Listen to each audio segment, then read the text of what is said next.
আপনাদের কি মনে পড়ে সেই 2019 সালের ফ্রি ফায়ারের গেমটার কথা?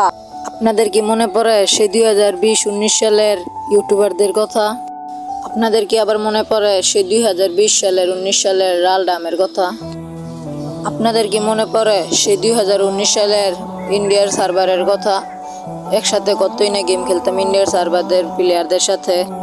আপনাদের কি মনে পড়ে সেই 2019 সালের আলোকের কথা? কতই না কষ্ট করতাম আলোকটার জন্য, কত ইউটিউবারের কাছে গিয়ে গিফট মাংতাম আর ইউটিউবারদের কাছ থেকে গিয়ে আলোক চাইতাম। আপনার কি মনে পড়ে সেই 2019 সালের নিজের টিমমেটকে গুলাল দেখিয়ে লাল ডাম ফুটিয়ে মারার কথা? গল্পটা পুরাটা শুনে যাবেন।